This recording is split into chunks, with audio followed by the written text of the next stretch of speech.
we've all been there, right? That moment you're stuck facing some tricky problem and you're just looking around wishing you had that MacGyver knack. Yeah, the ability to whip up a solution from, like, next to nothing. Exactly, like a paper clip and some gum. So today, we're not just going to admire that kind of ingenuity, we're actually doing a deep dive into how you can cultivate that MacGyver mindset. Right. In your own work, your own life, going beyond the sort of Hollywood stuff to the real practical thinking behind it. And it's interesting. Most people hear MacGyver and they think chaos, Yeah. right?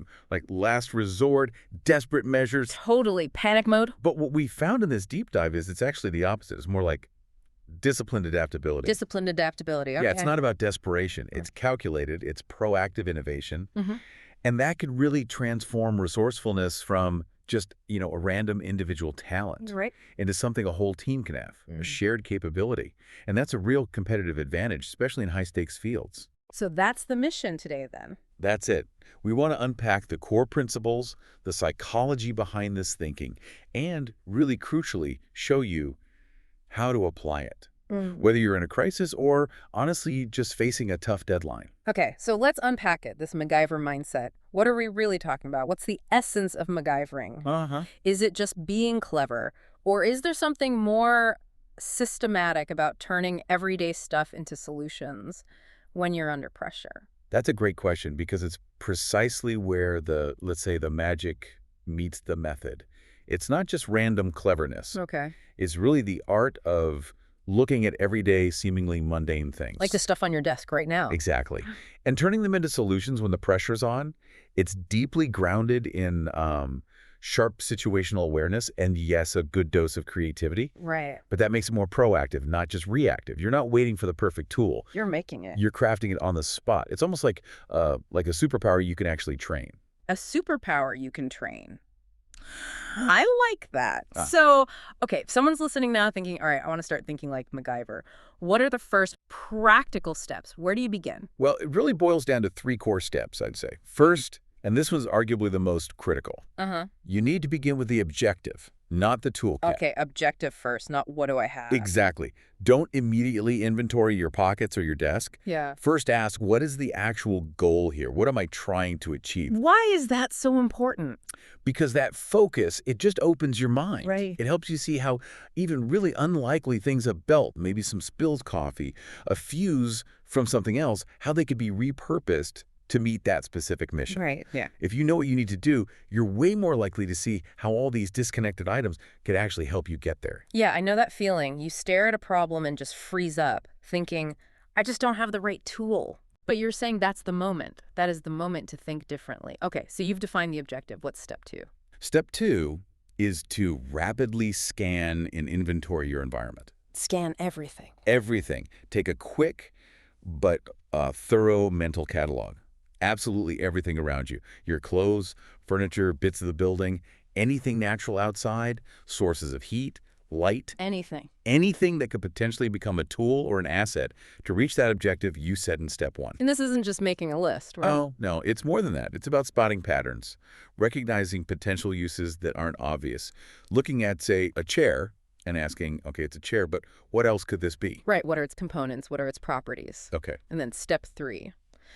This feels like the one where maybe people hesitate. I think you're right. The third step is to embrace improvisation as the primary weapon. Primary. Not the fallback. Not the fallback. This is where many people stumble. They see improvisation as the last resort, the, oh, nothing else worked option. But for this MacGyver mindset, creativity, improvisation, that's your first response tactic. It's not plan B. Okay, but how do you make sure that's not just chaos, flailing around? Good point. It's crucial to reinforce that this kind of improvisation, it isn't random, it's not chaotic, it's a disciplined form of adaptability. Disciplined adaptability again. Exactly. It requires you to be present, to really observe and, think on your feet, but always with that clear objective guiding your actions. That moment of paralysis where most people stop, that's where disciplined adaptability kicks in and where the real ingenuity actually starts. Okay, let's make this concrete. We need some examples. That hospital blackout story from 2007, that's just amazing. Oh, yeah. Power goes out mid-surgery, total nightmare scenario. Yeah. And our relative just gathers up cell phones from the hallway to light the operating room. Incredible, isn't it? Save the whole procedure. It's remarkable. And what's really key there, I think, it isn't just the quick thinking. It's the permission that person gave themselves. Yeah, permission to use something completely outside its normal purpose. Phones as surgical lights. It's seeing beyond the obvious problem and the conventional solution. That makes sense. And okay, for the fans of the actual show, remember the egg whites? Sealing a radiator leak. The classic. Turns out that's kind of been verified. Maybe not exactly like on TV, but the principle holds in some real-world practices, or at least in mythology. It's one of those things that sounds crazy but has a grain of truth. Or the chocolate. Plugging a sulfuric acid leak with chocolate bars. Yeah, the sugars reacting with the acid, forming a sort of plug. And that idea was apparently confirmed scientifically later. Well, what's fascinating about all these, right? The cell phones, the eggs, the chocolate. Yeah. They consistently show that with sharp observation and just being willing to challenge how things are supposed to be used. Everyday stuff really could become a lifeline. It makes you wonder, doesn't it? What other things are sitting around us right now, overlooked, that have hidden potential we just don't see? It really does. It's the power of observation, like you said, but it feels like there's more going on mentally, deeper down. Definitely. This mindset isn't just about quick fixes. It seems to tap into some, I don't know, powerful cognitive stuff. It really does. Like that MacGyver method from the show's creator, Lise Lothoff. The idea of writing down a problem and then just walking away, go for a drive, take a shower, do something totally different. And that's where the subconscious magic happens. Creating that space, literally stepping away, it lets your subconscious grab the reins. Okay. That's when those unexpected solutions tend to bubble up. So your subconscious has this incredible kind of hidden processing power. Hidden power. Yeah, it can juggle way more information than your conscious mind ever could. Yeah. So when you disengage, you let that part of your brain work freely, efficiently. Without the stress. Exactly. Without the constraints, the anxieties that conscious effort can bring. And there's another benefit, too. This huge sense of emotional relief that comes from trust. Trusting your subconscious. Yeah, knowing that your mind can work on challenges even when you're not actively grinding away at them.